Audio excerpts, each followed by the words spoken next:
फ़لسतीन का जो मौजूदा मसला है उसके जिसमें अभी हमारे मुजाहिदीन ने बहादुरी की नई मिसाल कायम की।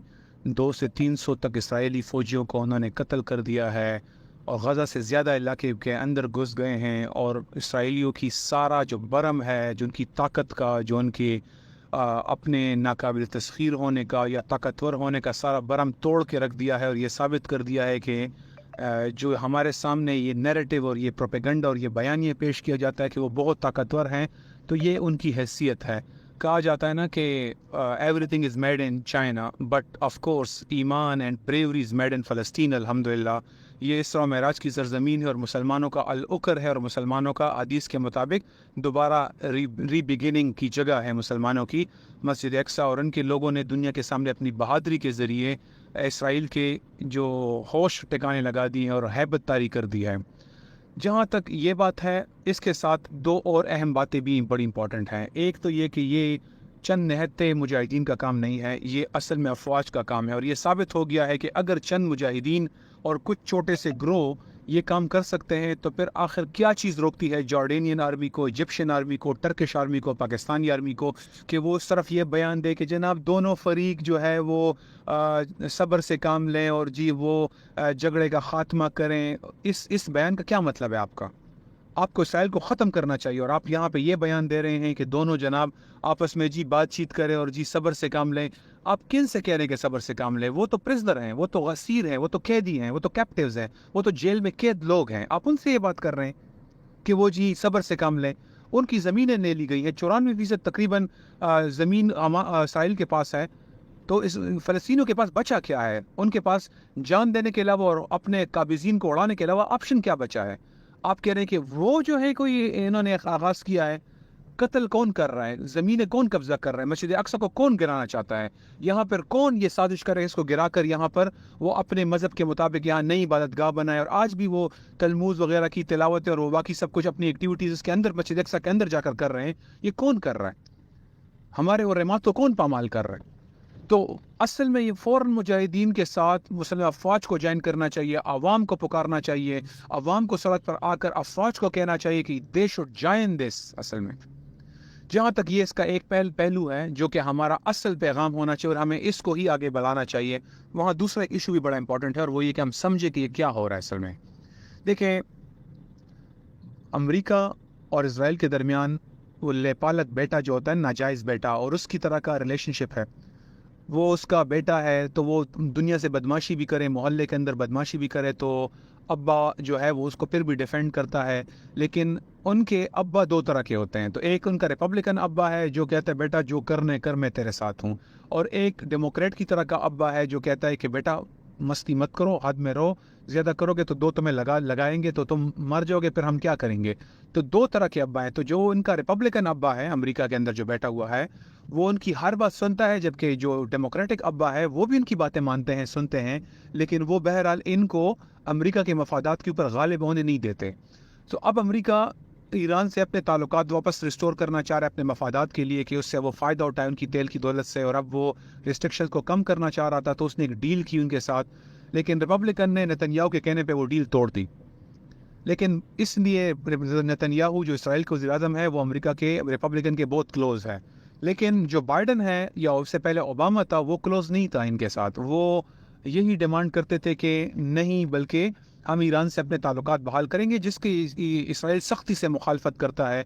इसलिए बाइडन ने अभी तक नेतन्याहू से कोई मुलाकात नहीं की, उनके साथ ताल्लुकात कोल्ड शोल्डर पे हैं। और नेतन्याहू के ख़िलाफ़ जो कुछ अर्सा पहले मुज़ाहरे हुए थे, उसके पीछे भी अमेरिका था, क्योंकि अमेरिका अपने इस बेटे को थोड़ा सबक सिखाना चाहता है ताकि वो उसकी कंट्रोल और हद के अंदर रहे और बिल्कुल काबू से बाहर ना हो जाए। अमेरिका पहले भी 2006 में हिजबुल्लाह के ज़रिए इनको एक हद डिफ़ाइन कर चुका है कि आप अगर ज़्यादा बढ़ोगे तो ये बाकी सारे ममालिक मेरे कंट्रोल में है, मेरे हाथ में है, ये आपके हाथ में नहीं होने चाहिए। तो तुम जो अपना नील से लेकर फ़रात तक का ख्वाब देखते हो, ये मैं तुम्हें नहीं करने दूंगा। मैं तुम्हें बदमाशी करने दूंगा, लेकिन इन हुदूद के अंदर। इसके अगर तुम बाहर जाओगे तो मैं तुम्हें सबक भी सिखाऊंगा। तो पहले भी 2006 में इसराइल को थोड़ा सबक सिखाया गया था, और अभी भी दोबारा अब इसराइल एक इशू के ऊपर अमेरिका के साथ कोऑपरेट नहीं कर रहा, जिसकी वजह से अमेरिका थोड़ा सा इनको सबक भी सिखाना चाहता है, और उस इवेंट को یوز کرنا چاہتا ہے. وہ ایونٹ اور وہ ایشو کیا ہے؟ وہ یہ ہے کہ امریکہ بائیڈن سعودی عرب سے اسرائیل کو تسلیم کروا کر وہ یہ چاہتا ہے کہ اس طریقے سے وہ اپنے لیے خارجہ پالیسی کی ایک عظیم فتح الیکشن سے پہلے حاصل کرے اور اس کے ذریعے الیکشن جیتے. تو اس نے اپنے پپٹس سعودی عرب کو حکم دیا کہ تم آگے بڑھو اور اس طرح کا بیٹ ڈالو اسرائیل کو کہ ہم تمہیں قبول کر سکتے ہیں اور اس کے بعد 5-6 اور ملک بھی قبول کر لیں گے. تو اس بیٹ کے بدلے میں اسرائیل جو ہے وہ بھی کچھ آفر کرے, چھوٹا موٹا آفر کرے اور وہ کچھ سیٹلمنٹس خالی کر دے اور فلسطین کی ایک محدود سی, کمزور سی, کٹ پتلی سی, ننھی منی سی ایک ریاست کو قبول کر لیں. تو اس طرح سے سعودی عرب بھی دنیا کو دکھائے گا کہ دیکھیں میں نے یہ فلسطینیوں کو کچھ حقوق لے کے دیے ہیں, چند سیٹلمنٹ سے اس کو نکال دیا ہے, تو ہم بھی اسرائیل کو تسلیم کر رہے ہیں, لیکن اس کے بدلے ہم نے بھی تھوڑا بہت گین حاصل کیا ہے. لیکن نتنیاہو اس بات پہ بھی تیار نہیں ہے. اس نے 94% علاقہ قبضہ کیا ہوا ہے, جبکہ ان کے پاس 67 کے بارڈر سے پہلے کا علاقہ کوئی 70% کے قریب بنتا ہے, لیکن وہ انکروچ کرتے کرتے یہاں تک پہنچ چکے ہیں. تو وہ 1 انچ بھی چھوڑنے پہ تیار نہیں ہے, بلکہ وہ مزید بھی آگے بڑھنا چاہتا ہے. تو وہ امریکہ سے یہ چاہتا ہے کہ وہ اس کو دوسرے ممالک سے ریکگنیشن تو لے کے دے, لیکن اس کے بدلے وہ کچھ بھی فلسطینیوں کو نہیں دے گا.